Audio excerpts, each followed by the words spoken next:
Yes. All right, Dan. So tell us what you're doing with Stand for Thee. Well, my name is Dan Oke, and I'm one of the co-founders of stand4thee, and I'll let my other co-founder, Rebecca, introduce herself. Hi, yeah, I'm Rebecca, and I'm also one of the co-founders for stand4thee.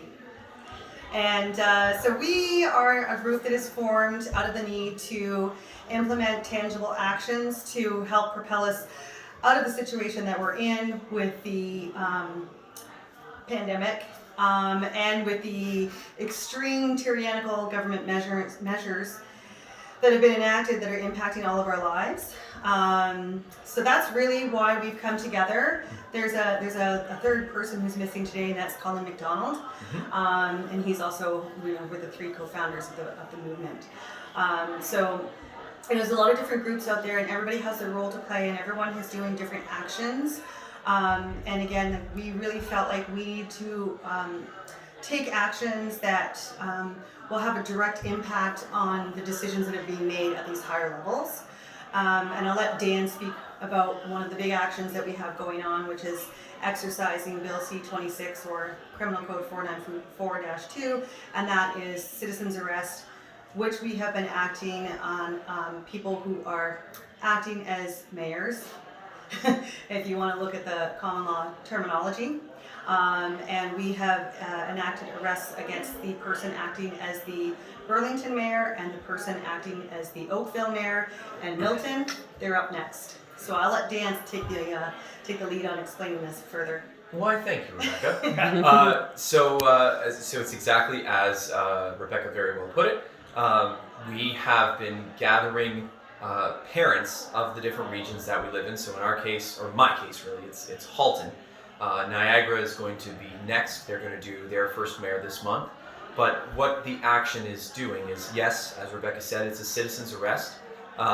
It's giving the police an opportunity to do their job and to protect the citizenry. But in particular, our action focuses on defending the children, which is why we've galvanized parents and empowered them with a binder of evidence, a plan that has been vetted by police officers, lawyers, paralegals, and a few other people.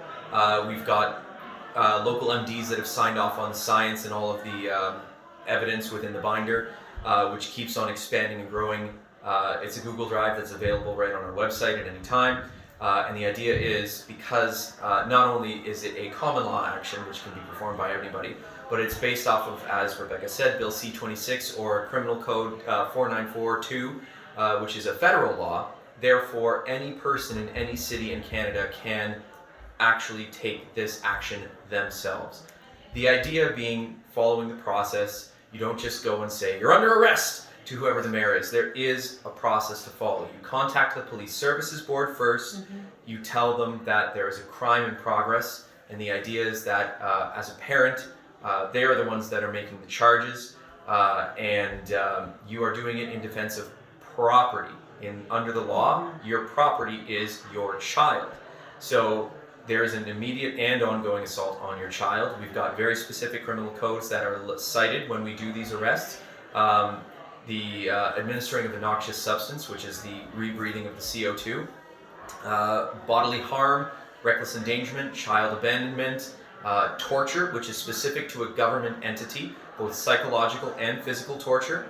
And we've got all the evidence in there to back all of these claims up and more. And also Section 122, which is the breach of trust of a public officer. Very obvious right there. So, so far, as Rebecca said, we've arrested 2 mayors. CBC. People acting as mayors. In the common law vernacular, what you do is you acknowledge that whether it's the town that you're living in, the city, the province, the country, these are all service corporations. It says right on the literature, right on the legislature, these are service corporations. And as a service corporation, service corporations cannot make laws. They can only enact duties and responsibilities. That's it. So when you invoke common law, what you are saying is that you are a living, breathing man or woman. Person, by definition of the law, is actually a corporate entity. If you go on your birth certificate, you can find your QSIP number, the red number on the back of it, actually on the stock exchange, because you are a traded entity right there. Your driver's license is all in capital letters. Why? Because you are considered a human resource, a corporation to them. So when you take these folks on in a common law, what you say, and even if you're about to get a fine, right, or whatever silly thing you're making up, they always say, do you understand? The proper response to that is, I comprehend, but I do not stand under your jurisdiction. You need to prove to me that your laws of civil procedure apply to a living, breathing man or woman. And they can't prove that. It is not written within the law. So when you go to make a common law arrest, you say, we are arresting the man or woman acting as the mayor of the service corporation of the city of Burlington, whatever it may be. Those arrests do get filed within the common law court, but it also gives the officers an opportunity to actually come and do their job and to face these parents, because they've also previously filed statements of occurrence of crimes against their children. The officers chose to do nothing. The information, the binder of evidence, and beyond has been sent to them, and they have chosen to do nothing. The police services board did nothing, the mayors did nothing, the staff sergeant in charge of child abuse for the region of Halton did absolutely nothing. The only thing left to these parents to defend their children is to perform a citizen's arrest and give the opportunity for the officers to do their job. None of our people, nobody got a fine, nobody got arrested, everything was lawful, peaceful. We made sure that it wasn't a protest, it was an arrest. So now can businesses take this approach? Absolutely, yes. There is a business in Burlington that a Warrior Calls is working with. He's a friend of mine, his name's Tim. I get my water from him too. And Tim has actually invoked common law in his business, which is something we'll talk to Adam about. And well, a Warrior Calls is talking with Adam as well anyway, so it's cool. But anyways, what has happened with Tim is that Tim was getting harassed by the bylaw, and he doesn't wear a mask, and he lets anybody who wants to do business with him go into his shop. What a thought, right? So bylaw was harassing him repeatedly, but as it turns out, Warrior Calls gets his water from Tim as well. So that was a mistake.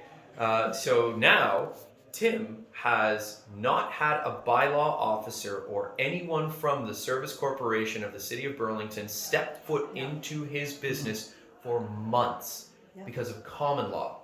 And what it is it's, and they've even called him and said, would you mind talking to us outside? Yeah. He goes, no, it's not happening, right? But in effect, right, the common law stuff works. It has precedents going around the world. And even like the biggest one that a lot of people are familiar with, the Nuremberg Code. That and the Nuremberg trials, those were common law trials because there wasn't a single international entity that could properly try these war criminals. Well, we're in the same kind of situation right now. People need to declare their sovereignty, defend themselves, and that's one of the other things that our action does. It exposes what the system is or is not, which is legitimate, is not legitimate. And it also allows people to actually, rather than handing it off to a lawyer, handing your health off to a doctor, right? You proclaim your own sovereignty and you stand up for yourself. We all stand up together in defense of the children. Right. And that's a big, going back to what Dan is saying about exposing, that is a big component of what we're doing is allowing these people to expose themselves by taking this action and enacting a legal procedure that's available to citizens, presenting them with the evidence, giving them the opportunity to uphold their oath and to protect citizens, children or adults. And they're proving to us that is not their role. So the next step is to elevate that in the common law to absolve ourselves from this illegal contract that we've been brought into, and to also hold them accountable for the decisions that they've made per person, not at a government level, but that individual who has made that decision or is in that capacity, to hold them accountable for their decision making or for their lack of. Absolutely. Awesome. Yeah. I'll add one more thing. When as we continue going through these arrests, there is, of course, an end goal, because we can expose the system for what it is, but then what do you do afterwards? And the idea being gathering a bunch of groups together, including those folks from A Warrior Calls, and just put this into your mind, right? Imagine the amount of people that were at Adamson's barbecue, or there on October 17th, or there in Ottawa. Imagine 1,000, 7,000, 10,000 people all in front of a courthouse and saying, we the people are going to occupy this courthouse and use it to convene our own common law court. Your options are to let us in or to let us in. That's it.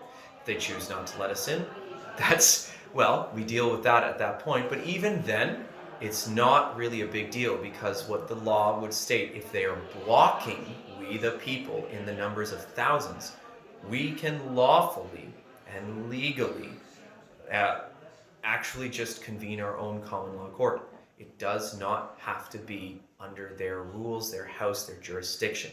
And at that point, you've got Nuremberg trials too, all over again. Awesome. This is great. Thank you. Thank you.